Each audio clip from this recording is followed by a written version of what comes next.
Howdy folks, Brian Cusco here at Triple B. A little extra dressed, best dressed balls coming on today, Mr. Troy Schroeder. And I've noticed Troy for a long time because of his best dressed ballsness and his suits. And I sit down and talk with him, find out a little bit more about who the guy is behind the suit. You're watching Triple B TV.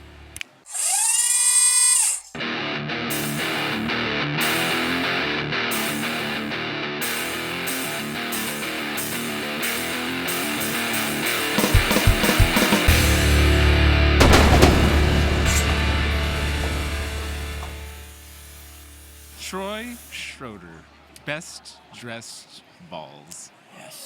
Yes. That's me. Every time? I try. You want me to pop this up there? No, There we that go. works. Yeah, my snake's trying to escape on us, so. That's all right. Yeah. We'll let it hang out. It's a clown, that's why. He's trying to make us. Yeah. He's trying to make it funny. Right? Yeah, those darn clowns. He's like, I'm out of that box. So, yeah. So obviously, best dressed balls is something to help you stand out, maybe from the crowd. A Yeah, little you know bit? what? It all kind of came from, I used to be real lame. It was just like T&L ball pythons or something for Troy and Lisa. And we were out in Pomona. I was on my way home with John Dagg from JD Constriction. And I wear these funny suits and stuff to all our photography conventions.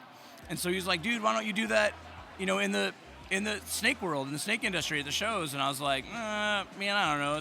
It's kind of cheesy or something. I'm like, oh, whatever. And about an hour later, I'm like, that's not a bad idea. And he's like, you should be best dressed balls. And I was like, Instagram, best dressed balls, done. So like on the way home, I was like recreating everything, and here I am. How long ago was that? So that would have been like January of 2019, I think. Oh, so it's fairly recent. Yeah, so everything before that was a different name. So kind of went through a rebranding. I'm gonna go ahead and say that it worked. It does. Because It's before so fun. 2019, I heard of you as best dressed balls. Awesome. That's a good thing. Yeah. Yeah. I have a lot of fun with it. And it stood out to me. Yeah, good. And then when I saw you wearing the jacket, It made sense. it made sense. Yeah, And I was like, oh, Yeah. he's doing it. There's so many people that come up to me and they're like, man, the first time I saw you, I just thought you were like a weirdo. I would come to a show in a suit, and I was like, no, I'm vending. I'm best dressed balls. And they're like, yeah, I got it now. And I'm like, yeah, it makes a little more sense. So, But the weirdo thing was inaccurate? yeah, I'm still a weirdo. Okay. Definitely still a weirdo. Okay, I was going to say. Yeah, always will be. I think that's good. Yeah, I was having a conversation with somebody else a couple minutes ago. It was like, I'm just a weirdo. I was like, that's probably a good thing. Yeah. Otherwise, We're the good people. Yeah. Otherwise, all this normal stuff is where I have a problem. Yeah. I think you look good in the jacket. Thanks. I feel like we should take. Well, you at least have like the tie thing going on underneath I there. got new shirts coming, so it'll make a little more. Hopefully they'll be a little more stand out, right? And they'll fit a little better in here. So. Yeah, I feel like. See, I feel like I need a tie. Maybe I need like a actual button-up shirt. I want to do these things, right? If I have to show your camera, they have the little pin, but I want to make them like 2 or 3 inches and have them be our bow tie, and be able to like people could like pin them on their shirt or some. I think it'd be funny, right? So those are coming. I'm gonna make it happen. So besides the successful marketing that you're doing, what are you doing on the animal level? Well, we got an animal right here, obviously. Yes, I asked you to bring an animal. Yeah, You brought this. I ran over there. Yeah, one animal. Yes. So it's a banana black pewter hurricane clown. Banana black pewter hurricane. Yep. Clown. Yeah, female maker. So I did my black hurricane, or my black pewter hurricane het clown to a het banana, and got this little guy out of it, or a banana het clown. Geez, I just said that wrong. Yeah, he's a cool little guy and gets lots of looks, and certainly, I think that's part of it. I think you have to have kind of maybe always have something, show worthy, like something that just stands out at your table, where it's a $3,000 snake or a $10,000 snake or whatever, just for the wow factor. So it brings in those people, look at everything else you have, and typically that helps you lead to sales and things like that, where they're like, oh, did you see that at, blah, blah, blah's table? And so they go and they look and they see something like this, and they're like, oh, but I can afford, this other snake. And so I think it's really key to have something that, kind of pops at your table and something fun. So. Yeah, so say a similar philosophy as far as the best dressed balls. Something different, something that's going to pop out a little bit, something fun. We have a full-time photography studio back home, and like all the marketing that I've ever done, you've always learned to stand out from your competitor, and I don't actually necessarily believe in competition. I think No? not really. You know, even in the photo world, like I really believe in community. You know, I love people. I don't really look at people as competition necessarily. I look at maybe more of them as if they're doing something better than me, then I need to step my game up. So really, it's probably I look at them more for inspiration than I do as like, oh, they're beating me. It's a good mindset. I can appreciate that. And I think it falls into this the same way. Like, all of us create something cool, you know, and not all of us are going to be Justins, you know, or Aussies and things like that, you know, but that they give us the inspiration because they're our competitor. So they inspire me to do something different, you know, and invest my, you know, way or whatever.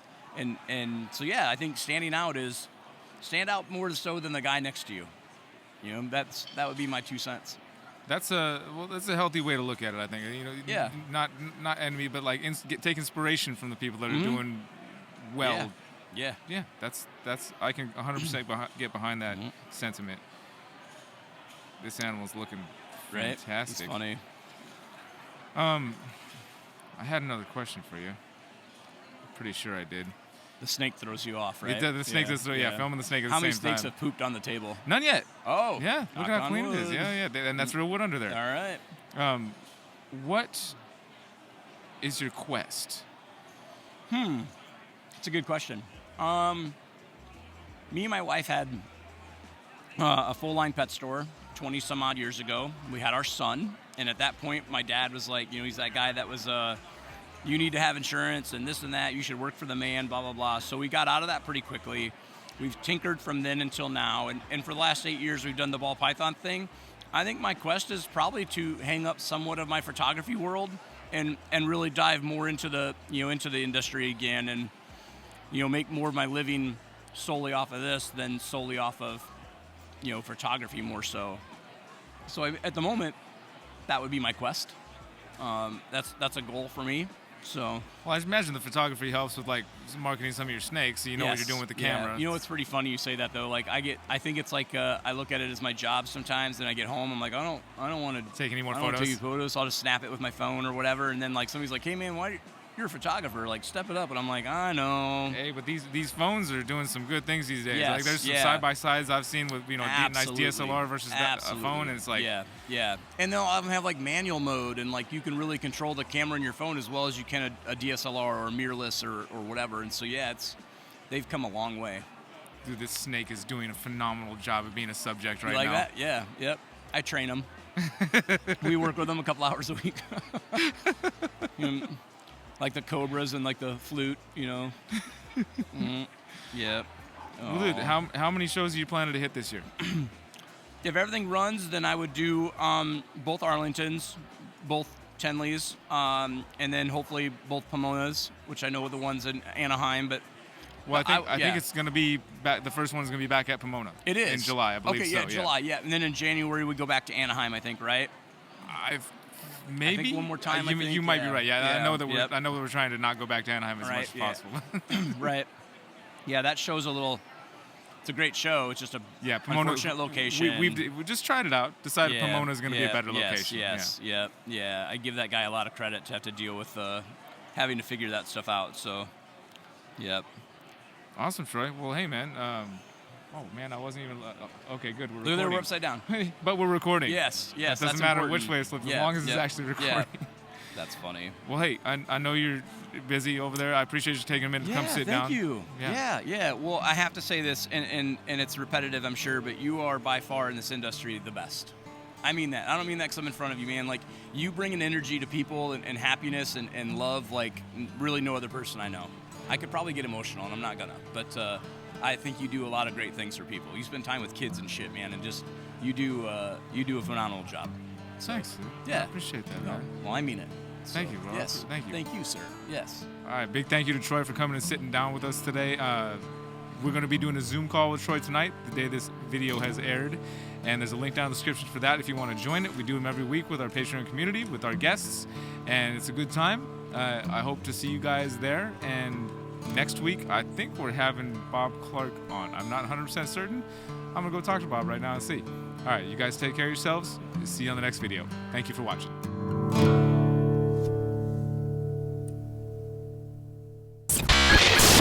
people are either very much interested in it or very much against scaleless. Well, I don't know how snakes. anybody can be against it. They're wonderful things. Really good animals. I think that any given issue, you can find somebody who's willing to be completely on the There's other somebody side. on both sides of everything, Yep, I guess. that's true. you Oh, win. boy. You win. This is the only snake to pee on the. Oh. Is it? Okay, well, I'm sorry about that. No. That's not your fault. Well, and it's it's not not all- even the snake's fault either. That's It's- not always coming either. So. Thank you. I appreciate you saying that, Yeah, dude. That yeah, means a well, lot to me, man. It's the truth, absolute truth. So us brown-eyes, we're the good people. Yeah. You gotta watch out for those blue-eyed people. They're okay.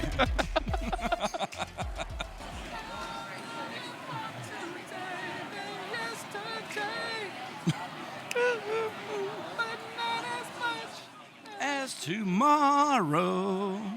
Let's do a whole podcast or something on singing. Can we? Yeah, somebody might find it comical for the first couple minutes, and then if we do it for like 15 minutes, they might be like, this is getting old. Every day's a new day.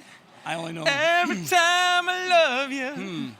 Every way's a Amazing new Grace. way. Oh, how sweet the sound Yeah, you could do some church that songs. saved a wretch like me. I once was lost, but now I am found. Once blind, but now I see. I feel like we changed keys. Yeah, kind of.